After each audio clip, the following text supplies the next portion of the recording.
अस्सलाम वालेकुम नाज़रीन, मेरा नाम अली हैदर है और आपका शुक्रगुजार हूं कि आपने मेरी ये वीडियो देखने के लिए वक्त निकाला। ड्रामा संगे मां ऑन एयर हो गया है और ड्रामा संगे मां की दो ऐसी चीज़ें हैं जिसके बारे में लोग आगाही चाहते हैं, जानना चाहते हैं। सबसे पहले तो जो ओपनिंग सीन है जिसमें सानिया सईद साहिबा नजर आती है हमें बंदूक पकड़े हुए घोड़े पे बैठी हुई हैं और उन्होंने खास किस्म की चादर पहनी हुई है, आपने नोट किया होगा।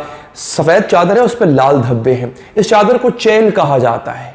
ये चेल क्या होता है? सवाबी चेल भी कहते हैं, चेल भी कहते हैं। ये एक बड़ी मखसूस किस्म की चादर होती है, सफ़ेद चादर लाल धब्बों वाली। वहां पर अक्सर ख़वातीन ये पहनती हैं। ये क्यों पहनती हैं? इस चादर के पीछे की जो कम से कम यूं कहने की 150-200 साल पुरानी तारीख है इस चादर की, वो क्या है? ऐसा क्या वाक़या हुआ था कि उसके बाद ख़वातीन ने मखसूस इस डिज़ाइन की चादर पहनना शुरू कर दी? एक तो आपको आज की वीडियो में ये पता चलेगा। दूसरा ये गग, आपने जो लफ्ज़ सुना, बार बार सुना, गग क्या होता है?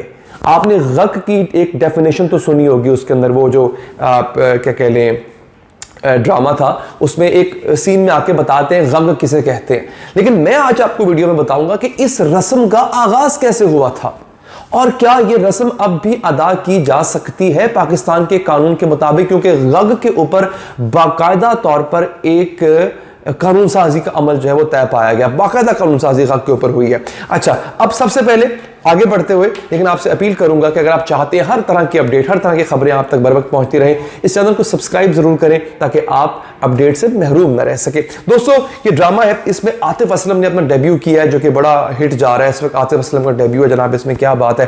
पहली दफा वो छोटी स्क्रीन पर नजर आए हैं। उसके बाद सानिया सईद साहिबा, amazing actress, what an actress, कमाल की खातून है। मतलब मैं आई एम अ फैन। फिर इसमें सानिया मुमताज है, नुमान इजाज साहब, वो तो इंस्टीट्यूशन है एक्टिंग का, आंखों से एक्टिंग करते हैं नुमान इजाज साहब, कमाल हो गया जी। उनके बेटे ज़ावियार इजाज हैं, बहुत अच्छा काम कर रहे हैं। उनका ये सेकंड ड्रामा है, अगर मैं गलत नहीं हूं तो एक और ड्रामा उनका पहले आ चुका हुआ है, मुझे उसका नाम याद नहीं आ रहा, आ जाएगा याद। अच्छा, फिर Kubra Khan, once again a very talented actress. Hania Aamir कमाल का पश्तून एक्सेंट कैरी कर रहे हैं, वो निकाल जुल्फ़िकार शामिल है। सैफी हसन इसके हिदायतकार हैं जी। ये ड्रामा बेसिकली सीक्वल है 2016 में आने वाले ड्रामा संगे मरमर का, यानी जंगे संगे मरमर की अगली कहानी है, सीक्वल है उसका। ठीक है जी, 2016 में संगे मरमर आया था और सैफी हसन ने इसको डायरेक्ट किया था, तो हिट हुआ था, कमाल का हिट हुआ था। इसका सीक्वल वो अब 2021 में लेकर आए हैं। ठीक है जी। अब जो फरसूदा रसूमात हर माशरे में पाई जाती है, पंजाबी माशरे में भी है, सिंधी माशरे में भी है, इसी तरह से पश्तून या पख्तून माशरे में भी होगी, हर तरफ होती है। अब सबसे पहले जिक्र किया गया गग का।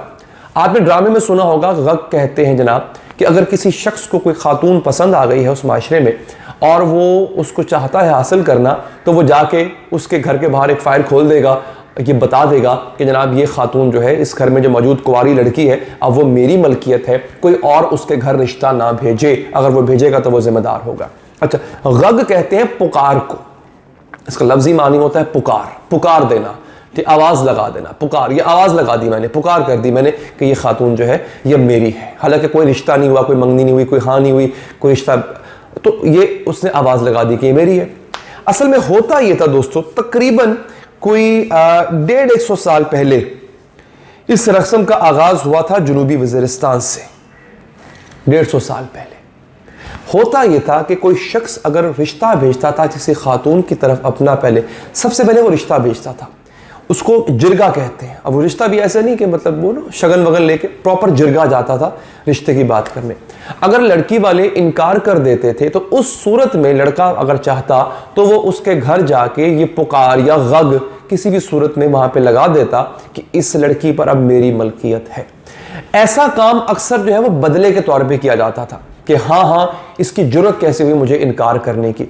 और इसमें यह भी होता था कि मकसद शादी करना नहीं होता था, फिर उस लड़की से वो शादी नहीं करता था, गग कर लेता था, आवाज लगा देता था ताकि कोई और रिश्ता ना भेजे, और खुद भी शादी नहीं करता था।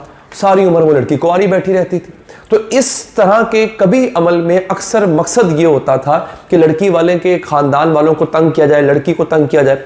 ऐसा भी किया जाता था कभी कभी बाज़ वाक़यात में कि लड़की को ऐसा नुकसान पहुंचा दिया जाता था, उसको या चेहरे पे तेज़ाब फेंक दिया या उसको माजूर कर दिया किसी भी तरह से कि उसका रिश्ता हो ही ना पाए, तो उसका रिश्ता भी नहीं हो पाता था। बिल आखिर ये रस्म तकरीबन कोई 150-200 साल तक चलती रही। 2012 में पीपल्स पार्टी का दौर था, ANP की गवर्नमेंट थी खैबर पख्तूनख्वा में और पीपल्स पार्टी का दौर था।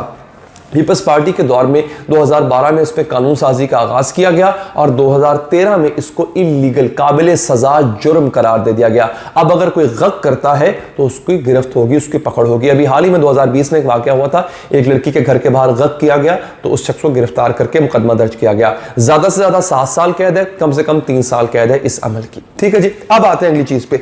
वो जो आपने सानिया सईद साहिबा को आगाज़ के सीन में घोड़े पर बैठ के चादर पहने देखा था, इसको चेल भी कहते हैं, चेल भी कहते हैं, ठीक है जी, सवाबी चेल भी कहते हैं इसको। हुआ ये था दोस्तों सन 1800 में, ये जी बिल्कुल मेरे पास आ गई है, सन 1800 में सिखों ने हमला किया था सवाबी पे, बहुत बड़ा हमला था वो।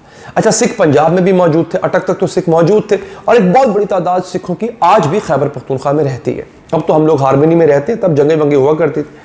उन्होंने सवाबी का एक मकाम है शाह मंसूर, वहां पर उन्होंने धावा बोल दिया। शाह मंसूर के मकाम पे आके उनको रेजिस्टेंस का, मज़ाहमत का सामना करना पड़ा। बहुत बड़ी तादाद में पश्तून जो है वो वहाँ मौजूद थे। उन्होंने लड़ाई की और कहते हैं, मौरख कहते हैं, कमाल की घमासान लड़ाई हुई। बहुत लोग इसमें जाँ बहक हुए, बहुत लोग हलाक हुए, बहुत लोग मारे गए। बिलाखिर पश्तूनों ने सिखों को शिकस्त दी और वापसी पर मजबूर कर दिया, और सिखों के बहुत लोग वहाँ पे उसमें जाँ बहक हलाक हुए थे। फतह हुई अलबत्ता पश्तूनों की इस जंग में, लेकिन बहुत से लोग हलाक हुए, बहुत से जख्मी भी हो गए थे। तो बताते हैं वहां के लोग कि घरों से औरतें बाहर, यानी इतनी बड़ी जंग थी ये कि घरों से औरतें बाहर निकल आई, और जब वो बाहर निकल आई तो वहां पे रिवाज था सफ़ेद चादर ओढ़ने का।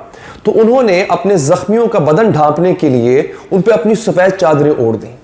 जो लोग हलाक हो गए थे उनको कफन देने के लिए उन्होंने अपनी सफ़ेद चादरें उतारी औरतों ने, और कफन के तौर पे उनको सफ़ेद चादरें पहना दी। अब चूंकि उनके जिस्मों पे जख्म थे, खून रस रहा था, खून बह रहा था, तो उनके खून के धब्बे जो है उन चादरों पे लग गए।